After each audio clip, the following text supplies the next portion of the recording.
I really feel like I should be like a news presenter and be like, welcome to Dear Rach and Soph. I'm Sophie Green, and you are.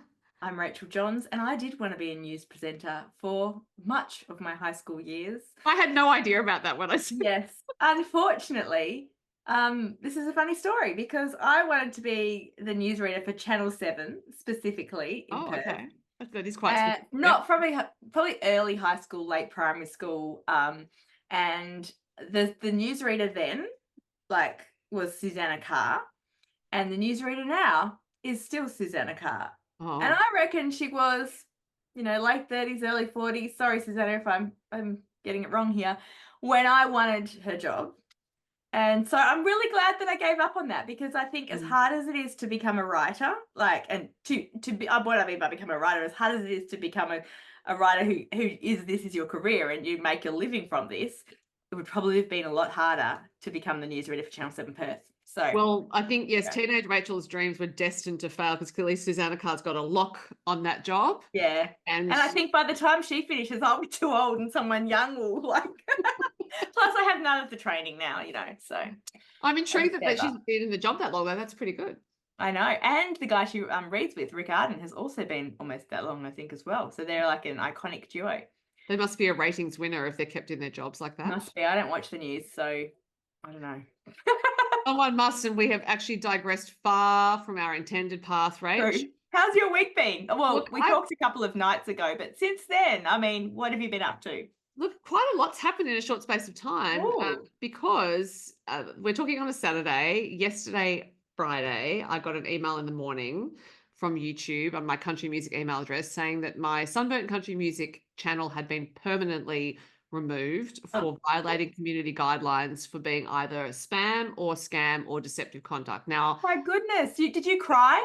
I felt like crying. I was Because I on the know how phone much with a effort colleague you've at the put time. into your your country music Yeah. channel over the And I years. was verging on 100,000 views. That was the other reason why I was upset, because it was going to be a Oh, milestone. I was going to do like and then it was going to go back to zero. well, no, it was removed. It was Yeah, but if you permanently started again, it would be all, zero. yeah, all the content was gone. I tried to log in, listen, Oh, could not get into it. There was no way I could access it. There was no I would reason have cried, other I than think. that. I was at work though, so I just thought keep it together. So I started to do that, the calculation of okay, I have been through a lot worse in my life for one thing, but also True.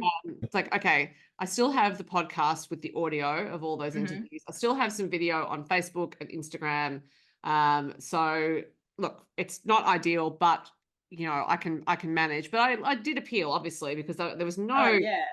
there's nothing about it that's a scam or a I don't make money from it. All the content's made by me. There's no Yeah.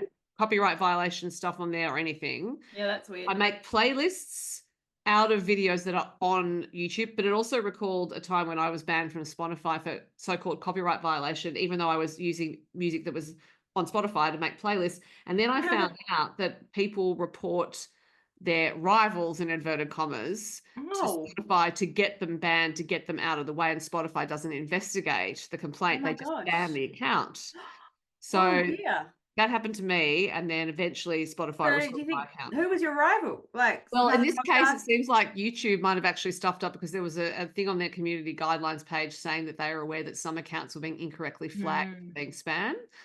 I put a video on Instagram and Facebook in the meantime, tagging YouTube, and Yeah.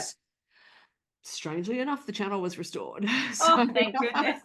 but in the interim, I was thinking, I've just started publishing on Substack for country music because I have Yeah, been which we spoke about the other night. yeah, I talked to Beck Wilson, who is the author of How to Have an Epic Retirement, and Beck was telling me about the advantages of Substack. She has 134,000 followers, and she got Yeah, them in wow. very quick order. And she's a total dynamo. If anyone has not checked out Beck's stuff, she was the What's her name again? founder, Beck. Beck Wilson. So she I've founded seen her book Cards and at like I've 60. seen Yeah, that, but yeah. she I does. should follow because, as a writer, I feel like it's very hard to have a happy retirement.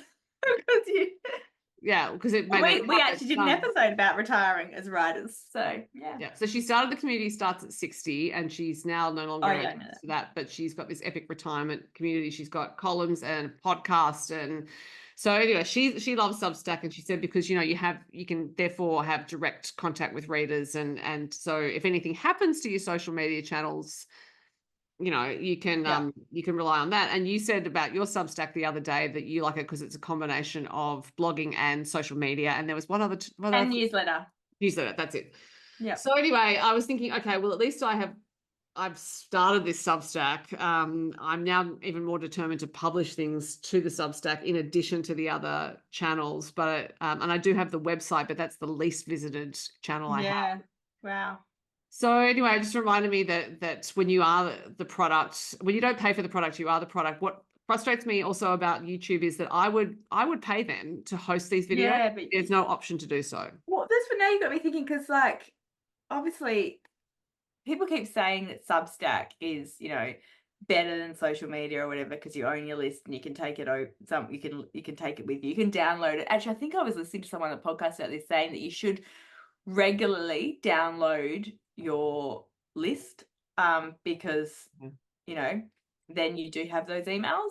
So that's a tip for anyone Yeah, who right. wants to listen. I've never downloaded my list, but he said you should do it like at least, well, I suppose it depends on how often, you're getting subscribers, but he reckons once a week or whatever, download your list. So because I'm like, well, I don't pay Substack either.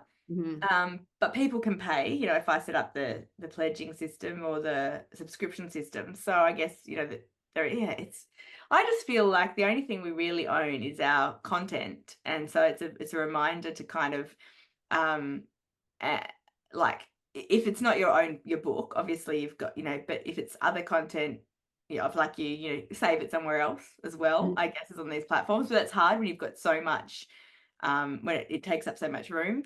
But yeah, I think in the end, like it depends, what we're doing this for. For me, I mean, this is different for you because you've got your country music aspect as well. But like for me, in the end, I have Substack, I have Instagram, I have, Facebook, sort of TikTok to connect with readers. But the big, I have really no control over those platforms in the end. Like someone could take that all away. So the really only thing that I do have control over is trying to write a better book. It always comes down to the book. It always comes back to writing the best book you can, because in the end, the best publicity is word of mouth, right? Yeah. And if you write an amazing book, someone will find it, hopefully. Someone will recommend it to someone else. And yeah, that's literally all we have control over. This unintentionally, obviously, because I couldn't have planned that YouTube maneuver yesterday, feeds into our subject for today, which is actually about Remind me what it is. Yes. community building. So it is a question we had from Nina Kenwood. True, it does feed in then. Yeah. So Nina Kenwood has a new novel called The Wedding Forecast, and which I cover quoted. There we go. And we have, we do ask that if people have questions to send them to us. And she did send you a question, and it was about your online book club, the Readers Retreat. I was at this year's Readers Retreat on the Gold Coast, your role in organising the recent RWA conference, and your approach to community building in general. So I think, there we go. We've nicely fed into that. Thanks. So did she just ask us to talk about those things? Yeah, and I think it's mainly you, because it's the question was sent to you, and obviously I can have input where appropriate. But I just think that I love the term "my approach," because that assumes that I have a little bit of like forethinking and planning, and a lot of stuff that I have done does just become organic. But I will say, say the book club, this is just an example. So every social media, I'm going to go off on a tangent, hopefully that makes sense. Every time I've been given media training, or I've gone to a conference workshop, which you mentioned the conference, so I'll talk about that in Romance Writers Australia in a minute. Every time I've been to anything that talks about like social media, Facebook groups, all that kind of stuff, the biggest advice is to, use a calendar, to schedule, to plan your posts, and you have, I don't know, Manuscript Monday and Taco Tuesday and whatever Wednesday and Throwback Thursday. What are you reading on Friday? And for me, all that feels very, very contrived. And it feels like, I don't know, I just, maybe some people like that, but for me, I just don't want to schedule my socials and things like that. I've always been very organic, and I mean, I do schedule, don't get me wrong. So like I had a post this morning, I knew what I was going to be doing. I scheduled that. I schedule things sometimes like, I've done a couple of things with Better Reading recently. We've done these podcasts and stuff, and I don't want to like bombard everyone and put things out, 20 things on one day and then nothing for the rest of the week. So I do use scheduling when I've got things, but I don't have this big plan that, I'm going to do so many, posts about my dog and so many posts about reading and so many posts about my manuscript. And read the community that I have built over the last 10. Actually, I'll go back further. I think the community, my community building started not when I first started writing, because I did a writing degree at uni and there was no social media and I felt very isolated. Everyone was very competitive with everybody else, and it was all about writing literary fiction and things like that. The community aspect for me came when I joined the Romance Writers of Australia, so I think I feel like there's two aspects to this question, because Nina has talked about the readers' retreats and the online book club I do, and she's also spoken about the role in Romance Writers of Australia. So many listeners probably know who Romance Writers Australia is, or by many of our listeners, maybe even members, or if they're overseas, like maybe we've got some overseas, they might be part of Romance Writers New Zealand, Romance Writers America, Romance Writers of UK, Romance Novelists Associations UK. But so I feel like as an author, there's two aspects to community. There's a little bit of crossover if we're talking about maths, like, is it the pie chart? No, not the pie chart. The Venn diagram, right? I feel like as a writer, there are two types of community you can have. There's community with other writers, which is important because other writers are going to be able to support you through the highs and lows of writing life. Like, there's certain things you and I can talk about that if I talked about this to my friends from school, or you talked about it with your neighbor or something, they would either their eyes would glaze over, right? Or they would. And so I feel like that you need a community of other writers around you, whether that doesn't need to be big, it doesn't need to be a massive community, but you do need people that you can vent to, you can brainstorm with, you can ask about the business, the business side of publishing, or just, life in general. You can have someone to hold your hand when you go to, scary writing events or things like that. So that's like one community. And I feel like the way to build your writing community around you is to put yourself out there. And there's lots of different ways to do that. There's join your local state writing centre, go for a genre kind of group. So you've got the Romance Writers Australia. There's, the Sisters in Crime. There's is it Scribbly or something? Squibby, do you know? Squibby, yeah. Squibby for kids writers. And I'm sure there's lots more.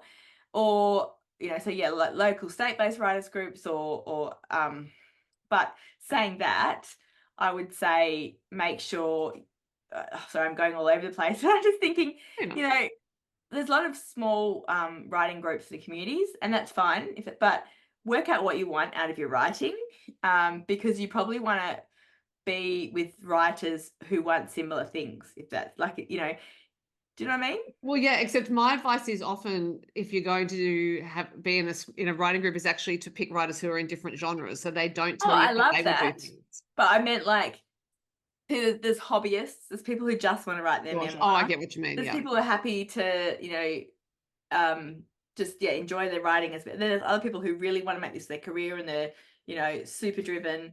And so it probably pays to sort of be in a group with people or find people that want similar things. Do you know what I mean? To you? Yeah, no, yes, I absolutely understand that. And because, I think you want to be around people for whom the stakes are similar. Yeah, that's a good way of putting it. Each other better. Yeah. Yeah. So there's that's like the one aspect. And the reason I am now a volunteer at Romance Writers of Australia is because I do credit Romance Writers with Australia with a lot of where I am today. Like, I was floundering out in the dark for, 8 to 10 years probably before I found RWA. And there was a lot of writers when I joined who, were established authors and stuff, which now I'm one of the established authors, and they were so generous with their, advice and their wisdom and just like about business, about writing and that. So I felt so strongly that I got really good support there, and that Romance Writer Australia is a really good organisation, and that's why I kind of give back and do that now. But I did it, like, I couldn't do it earlier because I had young kids and I was also trying to write. We also had a business. So, you know, I think you've got to work out what you can do at various stages. So the Romance Writers Australia is about, like, building network with other writers and having friends. And, you know, I love RWA, but I've made solid friends now that, you know, they are my writers network, if you know what I mean, the close core ones. But then there's the other side of that question. I think it's about building community in your readers. And I always think, like, you know, if we were doing this 10, 15 years ago, this was just not a thing, right? Like, The podcast, you mean? no. Well, that wasn't a thing either. You couldn't do podcasts 10, 15 years ago, but you didn't really have that interaction or opportunity to Well, connect no, with because the readers. media was the only intermediary, really. Like, people could find out about you through magazines or newspapers or the radio or TV, but that there was really no other means to connect with Were readers. there author talks? Because I'm trying to remember, because, like, I didn't read in high school really. When I And, was you a know, bookseller, they started, so yeah, okay. they So weren't a thing, yeah, up until like, relatively. in the early 90s, late 80s, they didn't do really, like, libraries didn't do book events and book Not launches. that I And was aware of, I but mean, I sure, the really literary people had book launches, and, you know, because I always think one of the, like, sales managers that I've heard talk for various publishers say that, you know, back in the day, in the 80s and early 90s, writers' festivals was such an amazing place to be because they were funded by these people who had loads and loads of money and just liked books and literature. And so they would take the writers out on yachts, and, you know, they'd be, you know, just so much champagne. And it was really, so I suppose maybe writers' festivals and things like that were the only really way that readers would then listen to writers. But I also feel like I'm making assumptions, but I reckon then there was a greater divide between the writer and the reader. Do you think? Than we Yeah, see but now? also no expectation that it would be anything else, I guess. And Yeah. that's the difference with social media now and podcasts, as I mentioned, is that there are means by which readers can connect with writers, but also those other means of connecting have started to disappear. So there isn't as much Mm. media around. You're not going to see as many interviews with writers in a magazine, or certainly not in a newspaper. So the way that Yeah. readers used to connect with us has changed, and they might have felt quite connected by reading about us in the Women's Weekly, for example. And you still can read about us in the Women's Weekly. It's one of the few outlets that's still covering books and doing it really well. But you know, the frequency of coverage is completely gone. So it's fortunate that social media exists in that way to pick up that slack. And I feel like social media does make it feel like, you know, you know people more than you would necessarily if you just read one article, you know, Oh, when their totally. book comes It's out in the newspaper. demanded by the platforms. It gives you opportunity to also, like, land and slide into people's DMs, you know, which can be good and bad for us readers. And we've got an episode coming up, you know, in a few weeks where we're talking about reviews with a very famous Australian author. You know, sometimes people will tag you in bad reviews, but we'll save that for then. But yeah, I think so. Now, to me, there's the community you need, which is writing. Like, you need some people around you. It doesn't have to be 100 people. You know, if you've got 5 good writing friends, then I think, you know, you're okay. And you can connect with writers on social media, right, as well. Yeah. I think the downside of social media for writers is I've seen people put out sometimes onto social media. Like, I feel like you need to decide, is your social media for you to connect with other writers, or is it for you to connect with readers? Of course, it can be both. But Addie, hang on, gonna let Addie out the door. Okay. The pool cleaner's probably going, and she's going bonkers. She hates the sound of our pool cleaner. Anyway, yeah, I would say, like, you can connect with readers, and, like, so the book club and my readers retreat I did for a couple of reasons, and then we'll go back to the whole not planning anything and not being, you know, strategic. Because I think she said a word in there that made me laugh, kind of thing, because I was like, it assumes that I, you know, what was it? It assumes that I plan things or whatever. But like I decided to start an online book club on Facebook. And I think we're in our 7th or 8th year now. I do it with a friend, Anthea Hodgson. She joined me about after 3 months. The only reason I did that, and I may mention this before, is because I saw an American author who I follow. And she'd started an online book club. And I thought, oh, that's something that I could do. And literally by that afternoon, I had an online book club Facebook page and I, set up the first month. So there was no great thinking in it.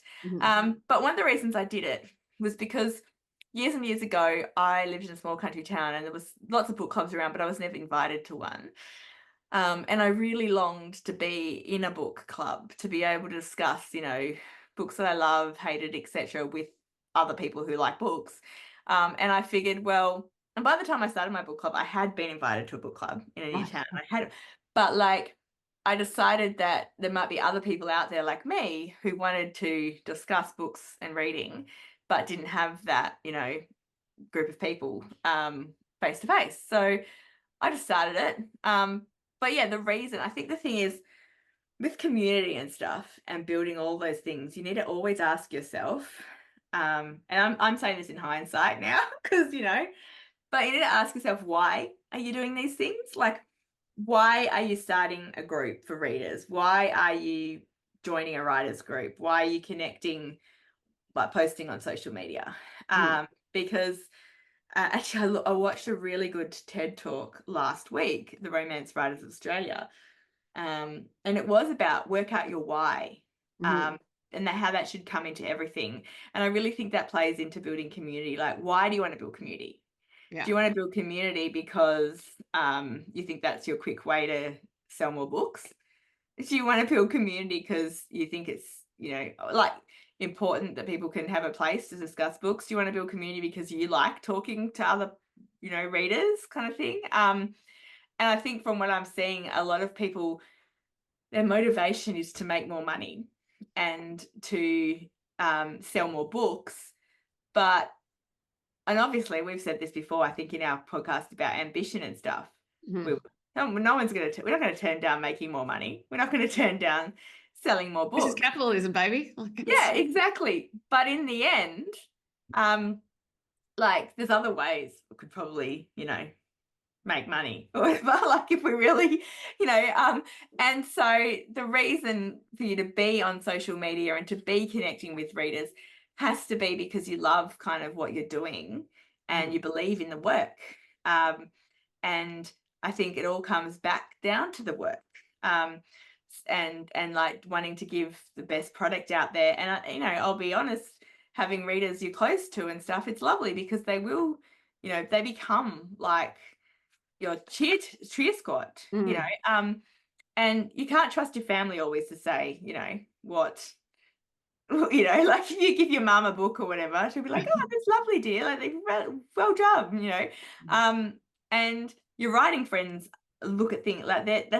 I think writers read in a totally different way and all that kind of stuff. So I don't give my manuscripts to anyone anyway. So. No, I don't really. I have one person now, and yeah, but like, yeah, I think again, and then the reason why to give it to people is like I've written a chapter of my new book since we last spoke, and I'm like, I'm in that good, nice phase kind of thing. I'm like, oh, this is pretty good, like before next week I'll be talking to you and I'll be going, oh my gosh, it's a stupid book and it's terrible. But I'm like, oh, I would like to show someone so they can, but the only reason I want to show someone is so they go, that's pretty good, Rach, and I don't, I'm going to myself, no, just keep it yourself. Just, so I think, yeah, again, comes down to the why. Why are you giving things to people? Why? But yeah, now I've lost train of thought. Do you remember what I was saying? Well, I think you were talking about it coming back to the work, everything coming back to the work. And I think the question from Nina did imply, yes, some planning, which is why you were thinking. Oh yeah, I was laughing. But really everything you've done to build community comes from a basic intention, which is not just the work, but what's associated with that is wanting to connect with readers. And so the reason why I enjoy come up with that book club,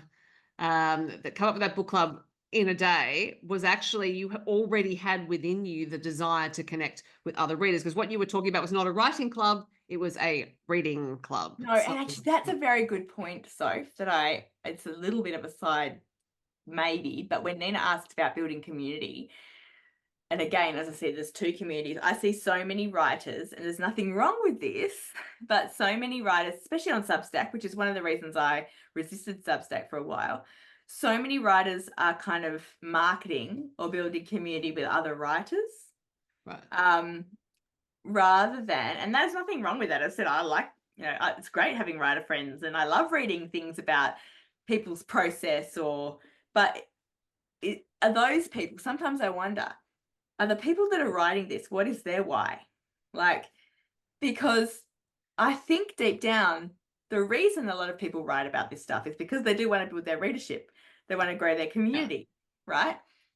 But to me, unless you're a writer, and it's hard for us because like we're really, obsessed with stories and writing and all that kind of stuff. So I just think, why would anyone not want to read about writing process? Why would anyone not want to read a book? Like it just, but the bottom line is that most people don't.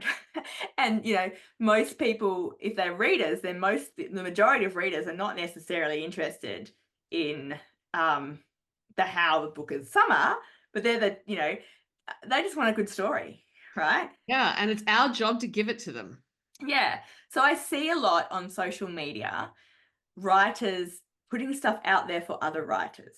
Mhm. And that's not a bad thing. And as I said, as a writer, I enjoy it.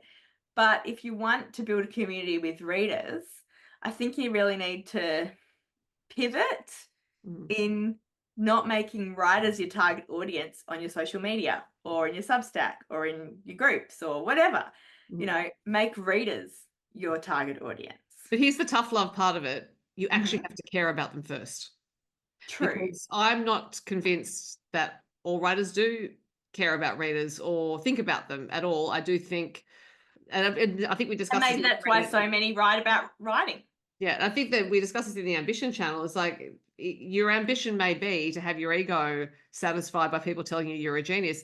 That's okay. But then do not be surprised if it's a limited number of people who are reading what you're putting out into the world and telling you that you're a genius, because that's actually quite a small group of people. Yeah, and most people are interested in telling you you're a genius. Yeah. Like most people don't want to tell me I'm a genius, which I'm definitely not. They want to go, I really connected with your book because of this. And like, okay, I'm actually going to stop you on that point about genius. Again, this is the tough love portion of the podcast, which is, I'm getting some Sophie therapy, I think, people. I think you are.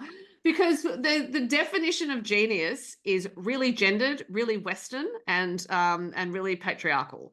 So it's like, we see geniuses as being like Albert Einstein. Well, Albert Einstein's wife did a lot of work for him, and he never acknowledged it. So there are, I know, we just basically need a wife, Sophie, you and I. Yeah, we do. Sigmund Freud had 5 women running his household so he could sit there and postulate on all sorts of things. So the idea of genius is inherently exclusive of women first up. Women in general, and particularly women of color, I think. And so the genres that you and I are writing in, being commercial women's fiction or contemporary women's fiction, however you want to say it, are not genres that anyone would ever label as genius, because they're not literary fiction. That's true. This is me talking as a publisher now, talking to you as a writer. What you do is a form of genius, because you have been able to build a readership. It's a large readership. It's a consistently large readership. You have been doing it for years. That is not a matter of luck. That is not a matter of you just going, oh, I've got this great idea for a story, I'm just going to put it out into the world. There's a form of genius in that. Now, it's not a form of genius that I said that the broader culture may necessarily recognize. Yeah. There is a form of genius in that, because it's extremely hard to do. And I just say that to people who are listening, who might not realize it, might not have read your books. They might just be listening to this because they're writers and they want to find out how to do what you do. It's a form of genius. Same as I say, Home and Away is a form of genius, because telling a story for that many years to that big an audience is incredibly difficult. And everyone's got dips in quality. Like we all have it as writers. If we're writing a lot, that's, life gets in the way of storytelling often. But to keep going, to keep showing up, to keep doing it to a certain standard is incredible. So there you go. That's the tough love portion over. Thank you. I like that. I mean, who doesn't like hearing that they're a genius? But I would say that one thing you said in there is to keep doing it over and over again. And I'll be honest, there's a couple of reasons why I keep doing it. It's because I am earning a living from it and I need to earn money, but that's not the main one. The main one is because deep down, like, I'm obsessed with it. You know what I mean? Like, I am. Like, I'm obsessed with stories. I'm obsessed with books. And I think that's another thing. I mean, we're probably going off on lots of tangents. Sorry, Nina, but I've seen a number of things on social media recently, and it goes back to advice that I often give, and I probably have given either this season or in season 1, when people say, oh, you know, I'm not getting offers of publication, I'm getting rejected, and like, I'm just, maybe it's too hard, you know. I always tell them, well, then quit. You know, no one's holding a gun to your head and saying, write a book. You have to write a book, right? Nobody's asking for your book. Nobody's even asking for mine, like, you know what I mean? And yours, even though we've got plenty out there. I mean, readers, will be like, oh, when's your next book and stuff? But if it doesn't happen, nothing's No one's really. indispensable, you No, know, none right? of it. And I think that I'm seeing a lot of on social media recently with writers, and this may make us unpopular, Soph, but I'm going to say it.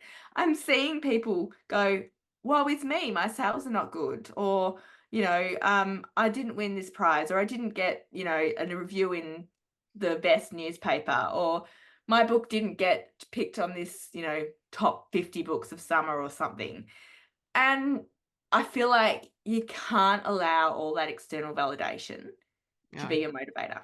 And if that's your motivator, then you are A, going to be disappointed constantly, and B, why are you doing it? Like, do something else. And see, you're going to find social media a horror show because you're always going to be comparing yourself to other writers. Oh, so true. 100%. I mean, that's the thing. Like, I know people look at us and go, oh, well, they're lucky. They've got, you know, contracts and all this sort of stuff. Well, I look at other people and go, oh my goodness, they've got a movie deal. They sell 50 million copies overseas. Like, there's always going to be someone better than you, and there's always going to be people worse off than you. And in the end, you have to switch all that off, right? Yeah, and you have to focus on what the why, and also the who for. Yes. So we have got off on a bit of a tangent, but building community, I think really it goes down to, why do you want to build community? And it's writing.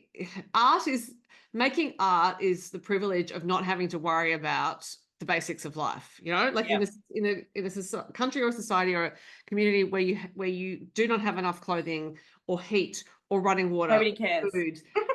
You know, no one's thinking about making art at that point in time. They're thinking about surviving. So we're all in a privileged position if we are thinking about doing this. Yeah. So we're also, even us doing this podcast is a sign that we live in a country where we have lives, where we have the luxury of not only making art, but talking about it and communicating about it in various areas. So that's the first thing to remember, is that this is a luxury. Art is a necessity in terms of well-being. I do fundamentally believe that it is medicine for so many reasons, whether it's music or books. That's why reading and music and all that kind of stuff, like, it does make you feel better. But it's not named by the World Health Organization as a fundamental human. Because if you don't have food and water, then you, as you said, like, they're the first things. It's that, yeah. So we're doing this because we're lucky to be able to, and we've applied ourselves to keep going. But then, the obsession with story, that's where the fun of it comes in as well. It's like, you know, I think that's also lost in some of the things we see writers saying on social media, where they're so upset that this, that, and the other happens. Like, if you're not having fun with this at a certain point, if you're not partly doing it because it's fun, then maybe don't do it, because and I mean, it's not always fun for me, and I'm sure it's not always fun for you. Like, most of the time, actually, it's hard work. But then I'll, you know, like, overall in the big picture, it's fun. You know what I mean? Like, it's like each little day can be a slog, but I don't want to do anything else. And when I see, you know, or when something works out and suddenly something clicks into place in the writing, it really makes up for those, you know, hard slog days. And you know what was really fun? What was one of the most fun things I have ever done in publishing or writing was your readers retreat on the Gold Coast, and that was because the readers were there, and they were so much fun. And that's what I think, like, we see. So back to Nina's question about building community and readers. I mean, obviously, I was quite lucky as well. I think not lucky, but timing wise, it's a weird thing. Like, so I saw Brendan Novak about 8 years ago say, "I'm gonna start a book club," and I thought I can do that too. A number of people have tried to start book clubs since, and some are doing all right. None of them, as far as I can see, have as many, the same type of book club, have as many readers as we have. We've done things like merch. People love merchandise too. So, and I see a lot of the authors who are popular on TikTok and things like that, they are selling stickers and mugs and t-shirts and things like that. People love that sort of stuff, and that's part of building community as well, right? Mhm. It's like, oh, I'm a proud member of Rachael Johns online book club, and I want to wear the stuff and be, so that's all a part of building community. But also I think there is, you've just got to try things. Not everything is going to work. And not everything needs to go on forever, but there's things that other authors are trying overseas and stuff. So what I would say, and what I've always done, is actually look outside of the area where so like I'm predominantly published in Australia and my readers are predominantly Australian and New Zealand. I've got a scattering of people that read my books from overseas, but the majority are Australia and New Zealand. So I'm looking at what authors are doing in other territories, Right. and seeing how I can bring that into my writing world, and my reader space. So, you don't have to reinvent the wheel all the time. Yeah. But look, I think the other thing I noticed is a lot of people are very insular. I make it my business to know what's going on in the writing world, through, and it doesn't mean I know everything. But like, I follow books and publishing. I follow Australia's, best-selling authors. I follow all the publishers, and, so I can see, I can know. So like, if there's a big book coming out, soon, I've probably heard about it. And I think that pays, because the other thing is, and this is like, as I said, I don't have, tags on myself or whatever, but as you have said, I do sell a reasonable amount of books in Australia. I might not be Lau Morat or Jane Harper, but I am one of Australia's highest selling You are, and I authors. love it. But many people don't, of course, many people in the street don't know who I am. Like, I don't know every musician that's doing well in Australia, because that's not me, you know what I mean? Yeah. Like, but if I was in the music industry, or a particular certain part of the industry, I would make it my business to know who is doing well in that industry, and I would be watching them, and I'll be trying to learn from them. Yeah, I meet a lot of people who go, like, I've been trying to write romance for 5 years, a women's fiction. I've never heard of you. It's like, where the hell are you? Where the hell are you? Like, Well, also, like, even if they just went to their local library, they would see your books displayed, right? Because local libraries are, and I'm fond of talking about libraries, but if anyone wants to become familiar with what's popular in their genre, go to your local library. The librarians are all over it. They know what's coming out. They know what's 100%. popular, and you go to the quick read section that most libraries have. So whatever books are in the quick read section where you've got a week to read it, they're the popular books. Yeah. Go and have So a look. my 2 tips in building community kind of thing is to look at your why, and to target readers, not writers. Right. Yeah. Doesn't mean you can't be friends with writers. Doesn't mean you can't, repost a writing thing or whatever. But if you want to build a reader community, if you want to build your sales, increase that, then your target in building community must be to readers, not writers. And they've forgotten the second tip, but hey, you got a good one. So readers, not writers, and know what's going on in the industry. Like, make it your business to learn what the readers are reading. And, that's the other thing too. Like, I don't know, you do this as well, probably, and this is part of publishing as well. But like, I read stuff that I hear is selling well, or that people are talking about, because I want to know why. And I want to be able to discuss it, with other readers.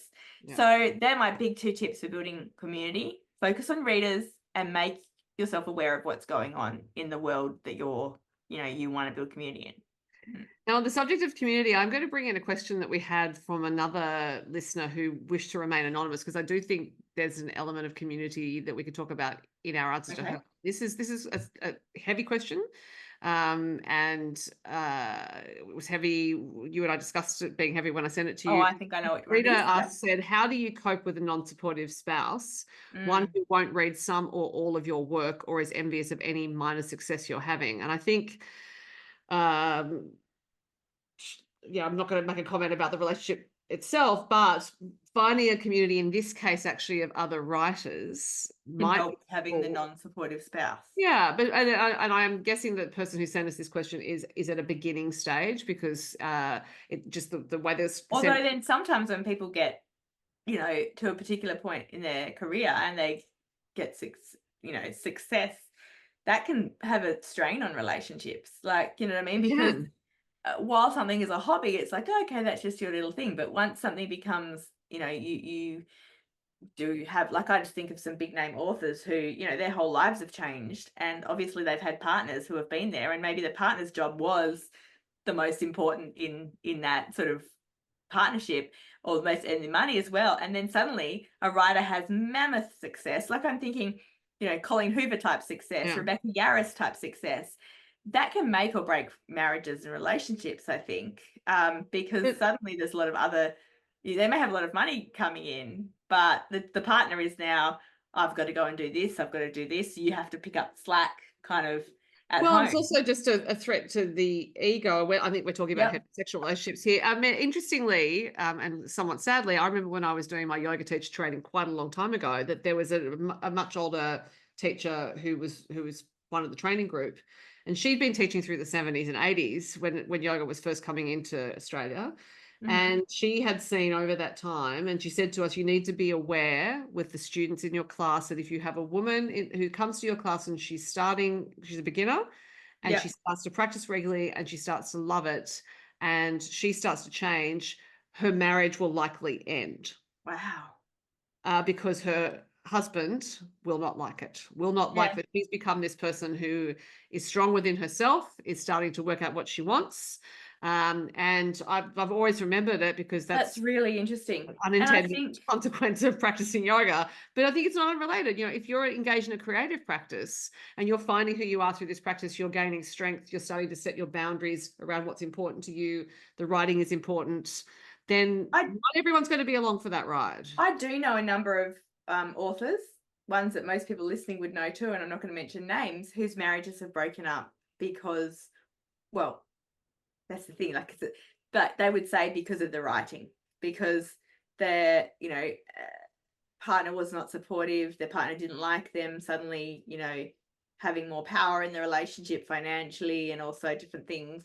So yeah, it can be a real make or break thing. I would say a couple of things there though, because the reader said their husband doesn't, or their partner, was it husband or partner? I don't know. Just said Spouse spouse. Yeah. doesn't read their work. Yeah. I don't think a partner or spouse has to read your work. Um, like, so I know many writers whose partners read everything they write, and sometimes they do that pre-publication. They're their first reader. They offer advice. Sometimes they'll read it when the book, is out. But then I know just as many writers who have partners who don't read any of what they do. They probably don't read anything at all, right? And also, some partners might have a print disability. What's it? So Sorry. some partners might have a print disability, which will mean that they can't read at the pace that someone might want, or that reading is actually not something they do. That's true. So my husband has read one of my books, and I've written between 20 and 30, depending on what we're calling a book. And he actually read before we got married, like my early works, which is, I joke, like, that's probably why he doesn't read them, because, he was reading them when he was trying to suck up to me. And that's why he can never completely trust someone, who wants you to be happy as well. You know what I mean? Like, Yeah. but he read them before we got married and before I was published. So he probably thinks, oh my gosh, it was probably torture for him back then. I mean, it was pretty bad. So, now he doesn't read anything. He jokes that he doesn't read anything because he stopped reading and then I got published.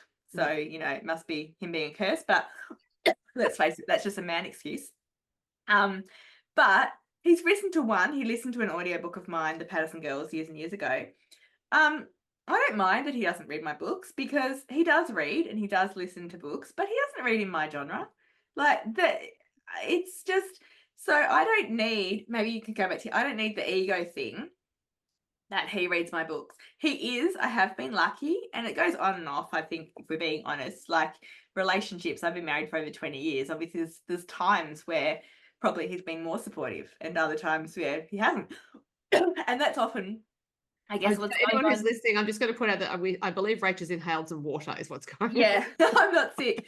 But you know, I think you always have to remember as well, there's what's going on in your partner's life too can affect the support that they're, you know, like, so I've had, you know, there's been times when things have not been great in my partner's work or world. And of course, then you see me absolutely seeming to love what I'm doing. And, you know, that's hard. So I Part of think it too is I'm just going to talk because I want you to expel the water in your lungs. Is that I never presume that anyone close to me is going to read my books because I don't go and watch them at work. Yeah, So I don't expect that exactly. they're going to watch me at work, which is Yeah, producing books. So I always that's find it a bit true. odd when tennis players' significant others are in the box during a match. It's like they're at work. Do you really need your boo to watch you at work? Yeah. Like you need your coach there. You And I need your guess then that trainer goes there. back to, again, the why. Why do you need your, so there's two things at play. Yeah. But why do you need them to One of them read is they stuff? won't read any of your work. Well, we think that's okay. I think the more pertinent point here is though is envious of any minor success you're having. Yeah. That's related, but That's a different. problem. I'm going to be That's a problem. honest and say, and I obviously I can't blatantly say just leave your spouse, because, you know, not everyone's got the multiple parts of people and stuff. But if you are really loving, if you want to really pursue your writing or any creative thing, or any, like, it could be like you wanted to change jobs, like, and you know, retrain, right? If the person who's your spouse doesn't support you in that, like, I think there's a deeper issue there going on. Yeah, But yeah, sorry, go on. I was just going to say, but there's also techniques, like, I'm not just saying go out and, you know, break up. When I had really little kids, right? And I really wanted to write. And so I had, you know, 4 under 4 at home, and I was a stay-at-home mum primarily, but very little time during the day to myself, like, if any, because when you have 4 kids under 4, it's very rare that, you know, they're all asleep at the same time, and they do pretty much need, you know, attention. You can't just let them run riot. But I desperately wanted to write, so I made time to write in the evening, which meant I did sacrifice time with my partner. And luckily for me, you know, he was kind of okay with that, you know what I mean? Like, but the other thing that we did, which I think is maybe something that you could talk to your partner about. Look, so this is really important to me. Like, so my husband worked full time when I had 4 kids under 4 and I was at home, right? And it was a, you know, full on physical kind of job, and he was out all day and stuff. But we were very good at going, okay, well, when you're home, now we're both on duty, kind of thing. And until the kids go to bed. And I remember reading a book, and I don't know if there's kids involved in this situation, but I am making a point eventually. What it doesn't say, well, if there's not kids involved in this situation, then you've got a selfish partner, because really, if there's only 2 of you, I mean, correct me if I'm wrong, Sophie, because you don't have kids, but like, I feel like when there's kids, you can't just ignore them, right? No, they are dependent on you for survival. Yeah, but if you've got a grown-up partner who is demanding your time the whole time and is not happy for what you're doing and not allowing you to pursue your own hobbies and passions and dreams, then I would have to say, yeah, you do have to look at that. If it's because there's kids around and there's not enough time, then my trick was, well, I will like, you give me 2 hours on Saturday by myself. You take the kids to the park, you do whatever. And then I'll give you 2 hours too, even if that's just so you can have a nap.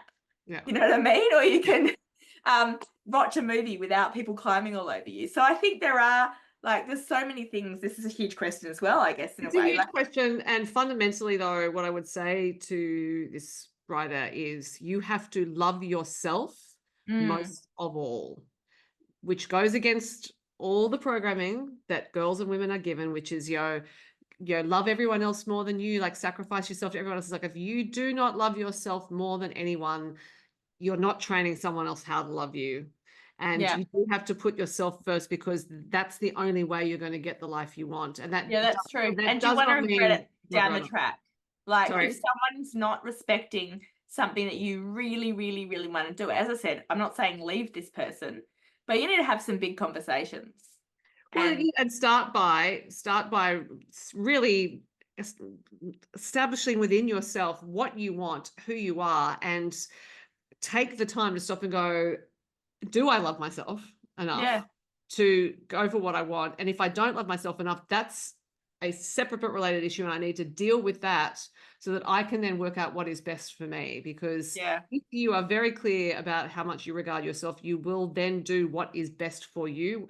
We can't tell you what that is in writing or in life, but reader/writer, love yourself enough to work out what is best for you and work from that place in your life. And think about why you need your partner or your spouse to read your stuff. Well, and it could just be because, you might think, if that person's jealous, it's all, I think it's all bundled up together in that particular question. Is basically there's nothing going on that indicates regard for the writing. Yeah. And what are they jealous of? Like, are they jealous of your success, or are they jealous that you're enjoying something and that they're not actually happy themselves? Yeah, that's right. So then maybe you need to find them a hobby. Yeah. They should find themselves a hobby. Yeah, I know. But, like if we are talking about straight relationships, I'm sorry, no offense, men, but sometimes they need a little push in the right direction. But yeah, I'd say, if writing's important to you, and it sounds like it is, then you prioritize yourself, and it's not being selfish to do that, because that's true as well. If you're not prioritizing yourself, then you're actually, and this is true in any part of life, you are then asking other people to take care of you and take care of and you won't be happy, which means your relationship won't be happy. Yeah. So love yourself sick. It's a philosophy to live by. Yeah. Wow. We have no therapy qualifications. Let's just put that out there. I've only got minor, like yoga teaching therapy, like as in whenever you're teaching a class, I always know people come into class not wanting it to be like an aerobics class, right? They're hoping for some kind of experience, and they leave better than when they started. So things come into the class that are freighted into the practice, shall we say. So that's my experience with this sort of thing. But also, look, having done the work on myself, I socialize as well. I've got a lot of personal experience in these areas. Yeah, I mean, look, I when I was younger, since we're having this frank discussion, why not, Rach? It's a Saturday afternoon when we're talking. There are things that I allowed, and I look back and say I allowed to be done to me because I loved myself. Like they're like horrible things, which I look back and think, if I had just taken more care with myself, that would never have got anywhere near me. I would never ended up in that situation. It would not happen now. It took a long time to get there. It actually did not mean I went to therapy. I do think it was a lot to do with getting on a mat regularly and also whacking tennis balls. Yeah. Well, there's all different forms of therapy. Yeah.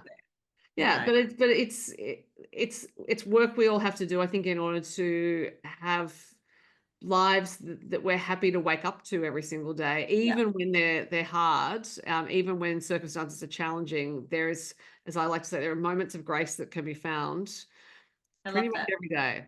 Yeah. Well, we've probably yacked on for a long time, but yakking on is the name of the game here. But it is. We always like to wrap up now with what you're reading, but you said you're reading the same.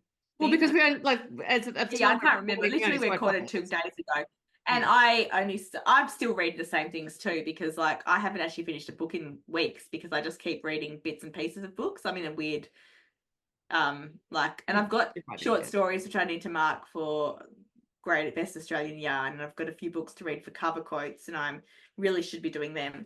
But I started this book that I've had for quite a while. And the book is The Wedding People by Alison. I haven't had it that long. Yeah, sorry, people who are just listening. It's The Wedding People by Alison Espak.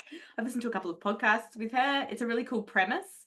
There's a big, fancy, really expensive wedding happening on this sort of Victorian style hotel, if I remember, off the coast of Rhode Island. Or like on, near the coast. And this lady's come there to end her life. But the bride finds out, like, literally the only person that's not part of the wedding is this lady who didn't know there was a wedding going on. She booked a room into this hotel and decided to end her life. And the bride finds out and says, no, absolutely not. You're not ruining my wedding by ending your life this week. And so, yeah, I'm at that point where the bride is trying to convince her at the moment that this can't happen on my watch. And so, yeah, it's kind of an interesting premise. But how do people come up with these ideas? I know. Well, I like, actually did listen to a podcast and she said, like, she just thought it would be really interesting if one person was the only person, like, at a hotel that wasn't part of, the wedding and didn't know anyone else. And then she's kind of brainstorming what could be the reason. And then when she came upon that one, she was like, 100% that's the one. right. She Yeah. trusted her instinct as a storyteller. Yeah. Well, Anyway. I'm still reading The Bellbird by Nadi Simpson because at the time we're speaking, I'm a few days away from going to the Sunshine Coast for the Hinterland Writers Festival, and I'm Right. doing it in combo with Nadi. So reading. And we will speak again before you go away, I think. We will, yes. And before I go away to the Harvey Bay Lines in the Sand Writers Festival. So much going on, and it's I would think the year is wrapping up, but no. No. All right. Well, thank you so much for this interesting chat, Sophie, and thank you to Nina Kenwood. Check out her book, The Wedding Forecast. I was like, The Wedding People. No, that's The Wedding Forecast. The Wedding Forecast. So check out The Wedding Forecast if you want an Aussie rom-com.